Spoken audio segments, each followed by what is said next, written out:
सबको सबसे पहले जितना हमारे साथी पधारे हैं उनको मेरे तरफ से जमा जमा जोहार रहेगा।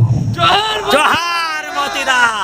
जोहार हमारी आइडेंटिटी है, हमारी पहचान है। तो आज से आप जहां भी जाएंगे, जिससे भी मिलेंगे, सबसे पहले कहिएगा जोहार। अब आते हैं कल के मैटर पे। पुलिस प्रशासन, गोली, बंदूक, बारूद और क्या क्या है। पुलिस प्रशासन, गोली, बंदूक, बारूद और क्या क्या है। लो मैं आ गया हूँ, बताए इंतजाम क्या क्या है। लो मैं आ गया हूँ, बताए इंतजाम क्या क्या है। हम चिटकेंगे, हम दरकेंगे, हम टूटेंगे, हम बिखरेंगे। हम दरकेंगे, हम चिटकेंगे, हम टूटेंगे, हम बिखरेंगे। इस मिट्टी से जन्म लिए हैं, इस मिट्टी में मिल जाएंगे, पर अपने हक, अपना अधिकार से समझौता नहीं करेंगे। क्या फर्क पड़ता है इस देश में राजा कौरव हो या पांडव? क्या फर्क पड़ता है इस देश में राजा कौरव हो या पांडव? जनता तो बेचारी द्रौपदी है, जनता तो बेचारी द्रौपदी है। अगर कौरव राजा हुए तो चीर हरण के काम आएगी, अगर पांडव राजा हुए तो जुए में हार दी जाएगी। आज झारखंड का वही स्थिति है। चाहे सरकार बीजेपी की बने, चाहे जेएमएम की बने, लाठियां कौन खाते हैं? छात्र खाते हैं। छठी जेपीएससी में हमारा दोस्त मानस रंजन साहू, कुछ हमारे साथी जो वर्दी में खड़े हैं, छठा जेपीएससी में हमारे साथ आंदोलन कर रहे थे। उन्होंने लाठियां खाते देखी, गोलियां खाते देखी। यहाँ पे खून बहा, सर से खून बहा, माथे से खून बहा, टांगों से खून बहा, जिगरा से खून बहा। हमने काम किया कि अब गंजेड़ी सरकार ना चल तो, और 2019 में हम लोग उखाड़ के फेंके थे। उसने भी एक गलत काम, दो गलत काम किया था। पहला काम किया था, स्थानीय नीति को उन्होंने गलत परिभाषित किया था। कभी भी स्थानीय नीति जो होता है उसको पहले झारखंडी हो, चाहे बिहारी हो, चाहे गुजराती हो, चाहे मराठी हो, सबसे पहले आइडेंटिफाई किया जाता है, परिभाषित किया जाता है कि झारखंडी कौन है, बिहारी कौन है, गुजराती कौन है, मराठी कौन है। जब आइडेंटिफाई हो जाता है उसके आधार पर नियोजन बनता है। हमने 28 राज्यों में से 28 राज्यों का नियोजन नीति पढ़ा, जिसमें से किसी भी राज्य के लोगों को आइडेंटिफाई करने के लिए, परिभाषित करने के लिए 4 चीजों को पैमाना माना गया। पहला सर्वे सेटलमेंट, दूसरा खतियान, तीसरा भूमि संबंधी दस्तावेज, भाषा और संस्कृति के आधार पर वहां के लोगों को परिभाषित किया जाता है। लेकिन झारखंड का दुर्भाग्य है कि हमारे साथ उत्तराखंड अलग हुआ, हमारे साथ छत्तीसगढ़ अलग हुआ, लेकिन उन लोग आइडेंटिफाई हो गए, परिभाषित हो गए। लेकिन झारखंड आज 23 सालों में परिभाषित नहीं हो पाया, आइडेंटिफाई नहीं हो पाया कि झारखंडी है कौन। रघुवर दास आया 1985, अरे बाबा जी ढाबा है साला, तुम 1985 करके चल जाएगा। अरे सर्वे सेटलमेंट था, पहला सर्वे 1908, दूसरा 1932, तीसरा 1954, चौथा 1964। झारखंड में ये 4 सर्वे हुए हैं। 4 सर्वे के आधार पर पहले परिभाषित कीजिए कि झारखंडी है कौन। उत्तरी छोटा नागपुर में 1932 में सर्वे हुआ, इसको बोलते हैं रिविजनल सर्वे। ये परफेक्ट सर्वे है, इसी के आधार पर यही खतियान इशू हुआ। इसलिए हम लोग मांग कर रहे हैं कि 1932 लागू कीजिए। जैसे हम 1932 लागू होगा, हमारा 1985 का जितना अंदर जितना लोग हैं 85% वो अंदर चले जाएंगे, बचेंगे 15%। 15% जो कोल्हान का इलाका है, जहां 1964 में सर्वे हुआ, जिस दिन 1964 लागू होगा, पूरी झारखंडी अंदर हो जाएगा, झारखंडी परिभाषित हो जाएगा। उसके बाद सरकार से मांग करते हैं कि उसके बाद नियोजन बनाइए, खतियान आधारित नियोजन।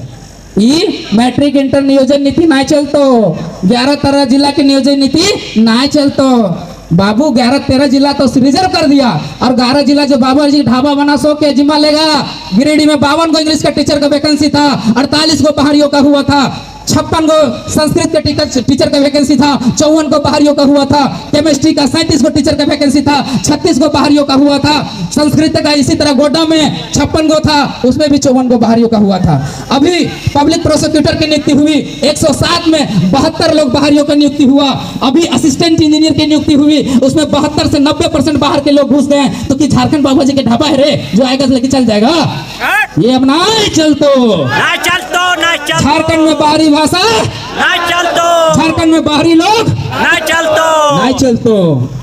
इस तरह से हमारी मांग है कि सबसे पहले झारखंडी को परिभाषित किया जाए, उसके बाद उसके आधार पर नियोजन बनाया जाए। अब मैं बताता हूं कि नियोजन कैसे बनेगा। सबसे पहले जहां जैसा सर्वे हुआ उस आधार पर खतियान आधारित स्थानीय निर्गत हो, उसके बाद नियोजन में किया जाए कि सी और डी के नौकरियां हैं उसमें 90 से 95% हमारे लिए रिजर्व किया जाए, अन्य झारखंडियों के लिए रिजर्व किया जाए।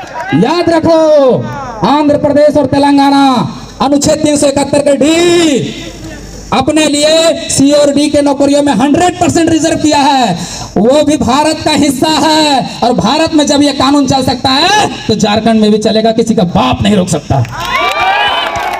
उसके बाद याद रहे, बिहार का भी टीचर का वैकेंसी निकला है, वहां लिखा हुआ है भारत का नागरिक और बिहार का निवासी फॉर्म भर सकता है। महाराष्ट्र में जब फॉर्म निकलता है वहां लिखा रहता है कि भारत का नागरिक और महाराष्ट्र का निवासी फॉर्म भर सकता है। गुजरात में भी वही लिखा रहता है कि भारत का नागरिक और गुजरात का निवासी फॉर्म भर सकता है। बंगाल में भी वही है कि भारत का नागरिक और बंगाल राज्य का निवासी फॉर्म भर सकता है। लेकिन झारखंड में क्या रहता है पता है? पूरा भारत का नागरिक फॉर्म भर सकता है। झारखंड की आर लूट के ले जाओ, सतभतारी आर लूट के चल जाओ। अरे बाबू, अभी कोयलवा हो से खातिर पूछ रहा था, कोयलवा ना रहता ना तो कुछ होना है। याद रखिए, ये झारखंड है mineral based state. Mineral based state कहने का मतलब है 40% खनिज है जिसमें 42% गरीबी है। शिक्षा, education is the most powerful weapon. शिक्षा जो है सबसे मजबूत हथियार और महत्वपूर्ण हथियार है। लेकिन ये गधा जो अनपढ़ गवार लोग बैठे हैं उन्होंने सबसे पहले शिक्षा व्यवस्था को डैमेज कर दिया है। भारत के शिक्षा व्यवस्था में झारखंड का स्थान कौन वाला जानना चाहेंगे? बिहार के बाद सबसे गिरा हुआ शिक्षा व्यवस्था झारखंड की है। सबसे करप्ट शिक्षा व्यवस्था, क्योंकि वो लोग जानता है कि ये लोग पढ़ेगा तो लड़ेगा, ना पढ़ेगा ना लड़ेगा, इसलिए पढ़ने ही नहीं दिया। इसलिए आज से जितने भी साथी आए हुए हैं सबसे आग्रह करें कि लड़ना तो है भाई, झारखंड की माटी है, लड़े बिना कुछ नहीं होगा। लेकिन उसके साथ साथ पढ़ना भी है, फाइट भी करना है। आज देख लीजिए, आज झाड़ू पोछा से लेकर सचिव, मुख्य सचिव तक कौन बैठे हुए हैं। अरे आपके हित में कानून बनेगी कैसे भाई? ये हेमंत सोरेन का जो सलाहकार है, कानूनी सलाहकार राजीव रंजन श्रीवास्तव, ये 2002 के डोमिसाइल नीति को यही हाईकोर्ट में चुनौती देकर खारिज करवाया था।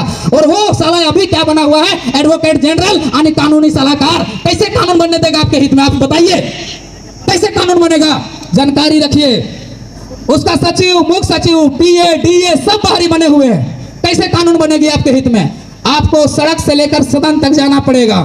अगर सड़क से आप मांग कर रहे हैं, अगर नीतियां नहीं बनती है तो आपको कल दिन सदन भी जाना पड़ेगा। और एक नहीं, अगर एडवोकेट हैं तो आप जज बनिए, विधायक नहीं। हमको न्यायपालिका में भी बैठना है, विधायिका में भी बैठना है और कार्यपालिका में भी बैठना है। केवल विधायिका से काम नहीं चलेगा, न्यायपालिका आपको भी विरोध कर रही है। न्यायपालिका में झारखंड का एकमात्र जज है।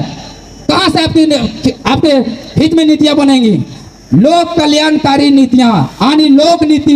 लोक नीति उसको कहते हैं जिसमें जनता के कल्याण के लिए जो नीतियां बनाई जाती है उसको लोक नीति कहते हैं। और लोक नीति को बनाने में 3 लोगों का हाथ होता है। पहला हाथ पूंजीपति का, दूसरा हाथ ब्यूरोक्रेट्स का और तीसरा हाथ राजनीति का। आपके हित में पूंजीपति लोग नहीं हैं। बीसीसीएल, टाटा, मेदांता, 2728 कंपनियां झारखंड में हैं। सारा पूंजीपति आपके खिलाफ नीतियां बना रही है। कहां से आपको नौकरी लगेगी?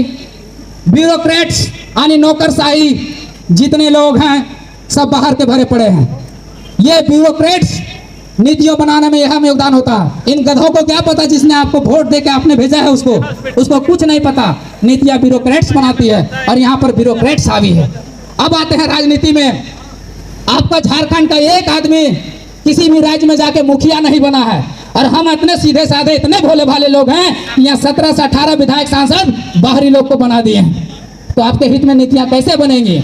इसलिए हम कहते हैं आपको न्यायपालिका में भी, कार्यपालिका में भी और विधायिका में भी स्थान बनाना पड़ेगा। तभी हम वहां पर स्थान पा सकते हैं, तभी हमारे हित में नीतियां बन सकती है।